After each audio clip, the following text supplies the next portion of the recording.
بسم اللہ الرحمن الرحیم۔ الصلاۃ والسلام علیکہ یا رسول اللہ صلی اللہ علیہ وآلہ وسلم۔ السلام علیکم پیارے دوستو، ایک بزرگ کا یہ سچا واقعہ ہے۔ ایک دفعہ بزرگ حضرت داؤد طاؤ رحمۃ اللہ علیہ سے روایت ہے کہ ان کے شہر میں ایک عورت رہتی تھی جس کے شوہر کا انتقال ہو گیا تھا، جس کی وجہ سے اس کو بڑی پریشانی کا سامنا کرنا پڑتا تھا۔ اس پر مصیبتوں کے پہاڑ ٹوٹے پڑے، چھوٹے بچوں کے ساتھ تھا اور جمع پونجی بھی نہیں تھی کہ وہ آگے اپنے بچوں کا پیٹ بھر سکے اور ان کی کفالت کر سکے۔ کل جمع پونجی ہی اس کے پاس 7 درہم تھے۔ پھر اس نے حالات سے مقابلہ کرنے کی ٹھان لی، مگر کسی کے آگے ہاتھ نہیں پھیلایا۔ بازار سے جا کر ان درہم کا اون لائی، کچھ چیزیں بنا کر معمولی پیسوں میں فروخت کی تو 5 درہم وصول پائے۔ 2 درہم سے کھانا کھا لیا اور 3 درہم سے اون خرید لاتی۔ اسی طرح کچھ عرصے تک گزر بسر ہوتی رہی۔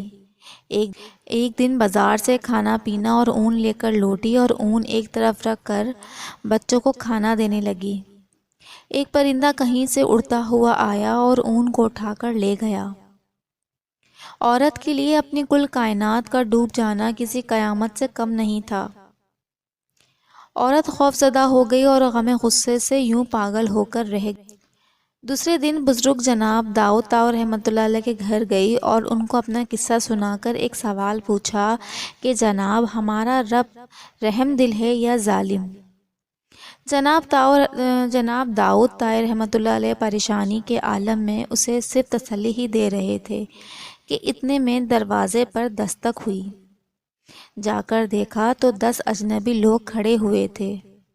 ان سے آمد کا اور ماجرا پوچھا تو انہوں نے کہا، جناب، ہم سمندر میں سفر کر رہے تھے کہ تو ہماری کشتی میں ایک سوراخ ہو گیا تھا۔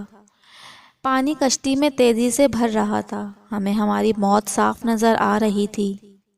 مصیبت کی اس گھڑی میں ہم سے ہر آدمی نے عہد کیا کہ اگر اللہ پاک ہماری جان بچا دے تو ہم میں سے ہر آدمی 1000 درہم کا صدقہ دے گا۔ ابھی ہم یہ دعا کر ہی رہے تھے کہ ایک پرندہ کہیں سے اڑتا ہوا آیا اور اس نے اون کا ایک گولا لا کر پھینک دیا۔ پھر ہم نے فوراً اسے سوراخ میں پھنسایا اور کشتی میں سے پانی کو خالی کیا اور سیدھے یہاں نزدیک ساحل پر آ پہنچے۔ ہم کیونکہ یہاں کے لیے اجنبی تھے، اسی لیے کسی آدمی سے معتبر آدمی کا نام پوچھا تو انہوں نے ہمیں سیدھا آپ کے پاس بھیجا۔ یہ لیجئے جناب 10,000 درہم، ہماری طرف سے کسی مستحق شخص کو ڈھونڈ کر دے دیجئے گا۔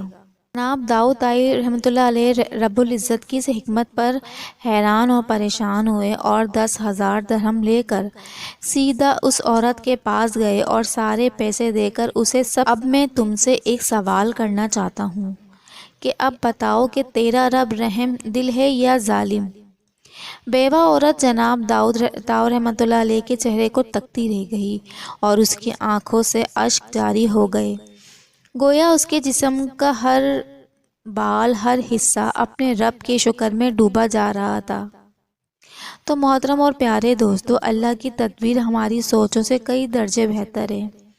ہمیں ہر حال میں اللہ کا شکر ادا کرنا چاہیے اور اس کی ذات پر مکمل بھروسہ کرنا چاہیے۔ وہ کبھی کسی کو تنہا نہیں چھوڑتا۔ میں امید کرتی ہوں کہ آپ کو یہ ویڈیو پسند آئے گی۔ لائک، سبسکرائب اور شیئر ضرور کیجیے گا۔